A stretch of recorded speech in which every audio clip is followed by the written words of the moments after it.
All around us, in these systems we never even see, there are these little technological battles happening all the time. Today, we're going to pull back the curtain on the hidden world of industrial sensors, the ones that, believe it or not, keep our city's water systems from completely falling apart. And it all starts with a question that sounds simple, but is actually pretty tough. Seriously, think about it. Imagine you've got this deep, sealed-up wastewater tank. It's pretty gross in there. You need to know the exact water level inside. You can't just pop the lid and dip a ruler in. So how do you do it? How do you measure something that's not just out of sight, but in a place you really, really don't want to go? That's the core problem we're tackling. And look, this isn't just some green teaser. For places like wastewater lift stations, which are basically these underground hubs that pump sewage up to where it needs to go, getting that liquid level right is absolutely critical. See, a lot of modern systems use these super efficient variable speed pumps, but for them to work properly, they need a constant, accurate stream of data. One wrong measurement, and you could have a really messy overflow on your hands. So yeah, the stakes are surprisingly high. To solve this tricky challenge, engineers usually turn to two very different types of technology. You can think of it as a tale of two sensors. Each one has its own unique philosophy for measuring the unseen. So let's meet our contenders. First up, we've got the bubbler. The bubbler is kind of the clever, hands-off artist of the sensor world. Its whole strategy is built around one simple idea. Why get your hands dirty if you don't have to? It much prefers to do its job from a safe, clean distance. So what is a bubbler, officially?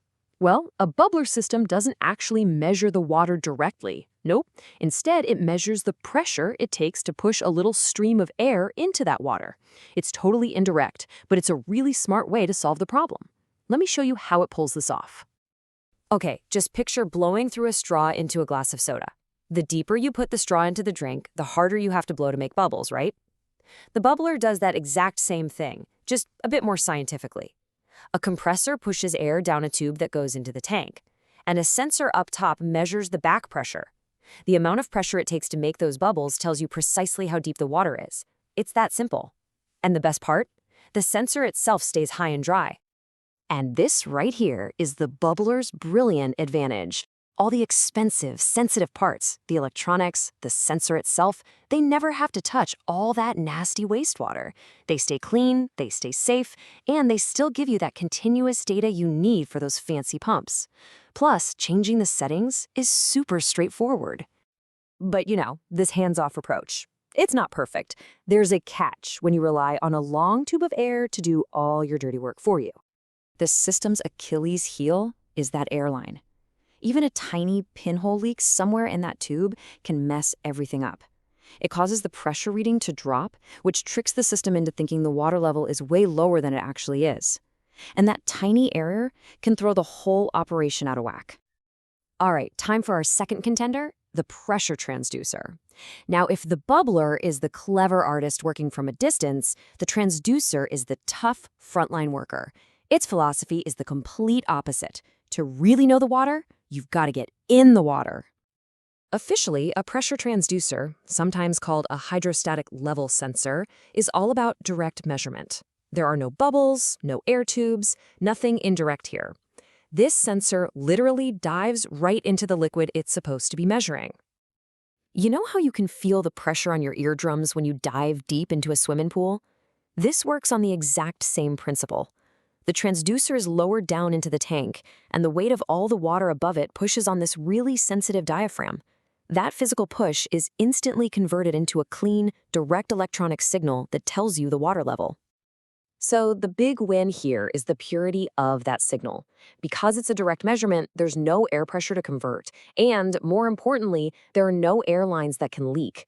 You just get an extremely precise and reliable reading, giving those variable speed pumps exactly the data they crave. Of course, taking a swim in a wastewater tank, well, that comes with its own set of problems. When you're right there in the middle of all the action, you are exposed to, everything that's floating around in there. And here it is, the unavoidable downside. The sensor can get gunked up. Rags, grease, you name it, all that stuff can build up right on the diaphragm, which basically muffles its ability to feel the water pressure correctly. And that means, to keep it working right, someone has to physically pull the whole thing out of the tank and clean it by hand. So there you have it, two completely different philosophies. One stays clean but has to worry about an air leak. The other gets the perfect signal but risks getting clogged up. So let's put them side by side and see how they really stack up. It really all boils down to this, doesn't it? It's a fundamental choice in approach. The bubbler is all about remote sensing, keeping the important stuff safe and sound away from the mess.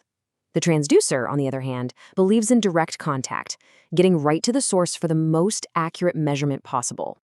What I love about this chart is how clearly it lays out the trade-offs.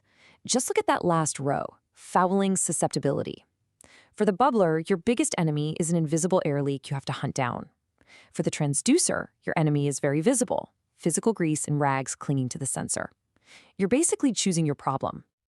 So after all of that, which one's better? Who's the winner in this sensor showdown? Well, like with pretty much any big engineering problem, the answer, it's not quite that simple.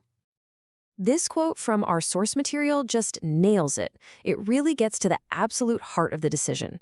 It's a strategic choice. Do you want to keep your expensive electronics out of the muck, or do you want to submerge the sensor right into it to get that direct signal? Ultimately, there is no single best sensor here.